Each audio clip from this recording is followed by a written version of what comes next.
The atmosphere was electric. Fans from all corners of the globe had gathered at the Circuit de la Sarthe to witness history in the making. This was no ordinary race. It was the most prestigious endurance race in the world, the legendary 24 Hours of Le Mans. For 24 grueling hours, the best teams, the best drivers, and the most advanced machines would compete for more than just a victory. This was a battle for immortality.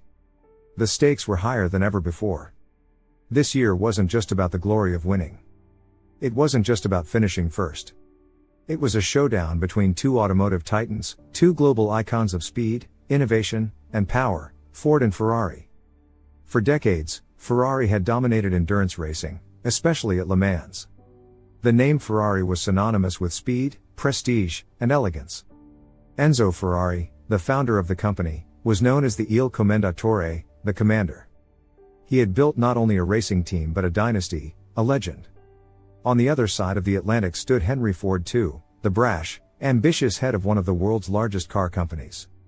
Ford wanted to prove something. He wanted to show the world that his company wasn't just about producing mass-market cars. Ford was determined to beat Ferrari on its home turf. But only one would emerge victorious. This is the story of the legendary 1966 Ford vs Ferrari battle at Le Mans, a story of ambition, rivalry, betrayal, and triumph. A story that would change the face of motorsport forever. To understand the drama of 1966, we first need to go back in time, to the early 1960s, when Ferrari was the undisputed king of endurance racing. In the world of motorsport, Ferrari wasn't just a competitor, it was a force of nature. The Italian marque had won Le Mans 5 times in a row, from 1960 to 1965, and each victory solidified Enzo Ferrari's belief in the superiority of his cars. Ferrari wasn't just about racing.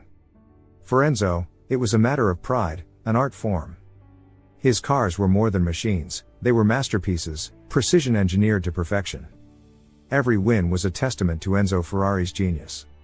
His success on the track became a symbol of national pride for Italy, a reflection of the country's engineering brilliance and passion for speed.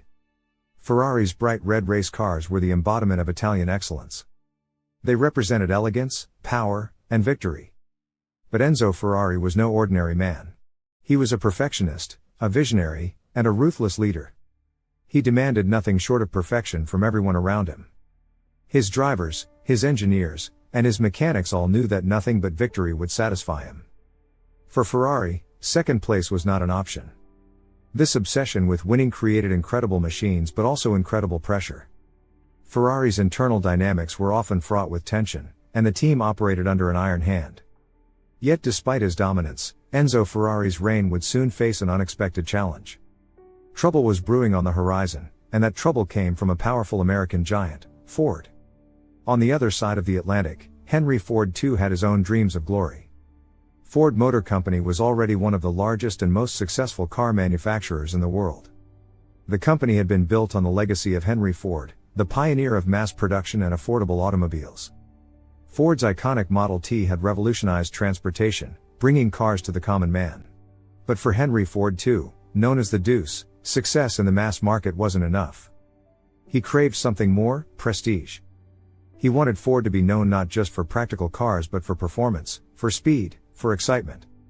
And to get that recognition, he knew he needed to take on the best in the world. He needed to beat Ferrari at Le Mans. Ford's board of directors realized that to capture the hearts of the youth market and elevate the brand's image, they needed to compete with the likes of Ferrari, not just in showrooms but on the racetrack. Racing was where legends were made, and Le Mans was the ultimate proving ground. In 1963, Ford's executives approached Ferrari with a bold offer. They proposed to buy Ferrari outright, giving Enzo the financial backing he needed to continue his dominance in motorsport while integrating Ferrari's racing division into the Ford empire.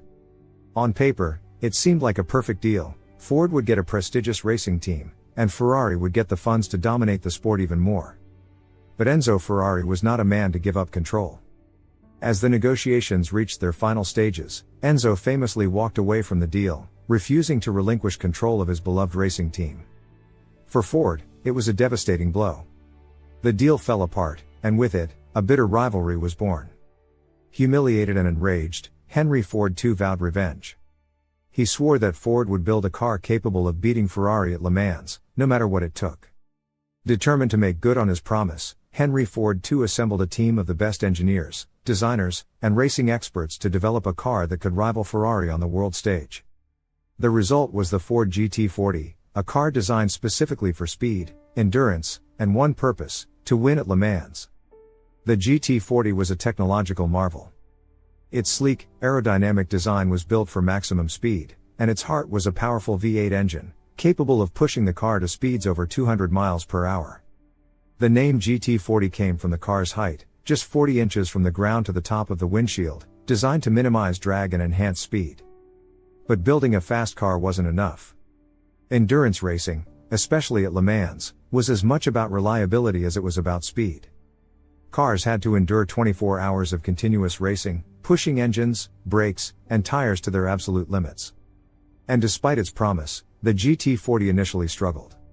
In 1964 and 1965, Ford's first attempts to beat Ferrari at Le Mans ended in failure. The GT40 was fast, but it wasn't reliable. Ferrari's cars, on the other hand, were well tested and proven. Once again, Ferrari came out on top. Ford knew they needed more than just raw speed. They needed someone who could turn their promising machine into a true contender. Enter Carroll Shelby. Carroll Shelby was a racing legend in his own right. A former driver and Le Mans winner, Shelby was known for his larger-than-life personality and his ability to build fast, innovative cars. He had already made waves in the racing world with his Cobra sports cars, and now Ford turned to him to transform the GT40 into a winner. Together with British driver and engineer Ken Miles, Shelby embarked on an ambitious mission to perfect the GT40 before the 1966 Le Mans race. Ken Miles was a racing savant, a man who could feel every nuance of a car's performance. Under his guidance, the GT40 underwent a complete transformation. It was lighter, faster, and more reliable than ever before. But even with all the improvements, the question remained: could Ford finally defeat Ferrari? June 18, 1966. The eyes of the world were fixed on Le Mans, where Ford and Ferrari prepared for their ultimate showdown. Ferrari entered the race with the confidence of champions, but Ford had assembled a formidable team. 3 teams of GT40s were ready to challenge Ferrari's dominance. The stage was set for one of the most dramatic races in motorsport history. When the race began, the track erupted with the roar of engines. The cars surged forward, and the battle was on. For 24 hours, drivers pushed their machines to the absolute limit. Ferrari's lead cars, led by the experienced Lorenzo Bandini, fought fiercely. But by the halfway mark, it became clear that Ford's relentless development had paid off. The GT40s were faster, more durable, and relentless. As night fell, the drama intensified. Le Mans is as much a test of endurance as it is of speed, and the darkness only adds to the challenge. Ken Miles, driving one of the lead GT40s, showcased his incredible skill, pushing the car to its limits while managing to conserve fuel and protect the tires. His expertise kept Ford in the race, and by dawn, Ferrari's once mighty machines began to falter. By 4 p.m. on June 19, 1966, Ford had done the impossible. They hadn't just won the race, they had crushed Ferrari. Ken Miles, leading the pack, should have been the first to cross the finish line, claiming a solo victory. But in an orchestrated move by Ford's executives, all 3 of their GT40s crossed the finish line together in a dramatic show of dominance. In the end, it was Bruce McLaren and Chris Amon in another Ford GT40 who were declared the official winners, due to a technicality in the race's rules. For Ken Miles, it was a bittersweet moment. He had driven the race of his life, but the politics of racing meant the glory wasn't his alone. Still, the triumph was undeniable. Ford had done what many thought was impossible: they had dethroned Ferrari. The 1966 Le Mans race marked the beginning of Ford's dominance at the track. For the next 4 years, Ford would win Le Mans, forever altering the landscape of endurance racing.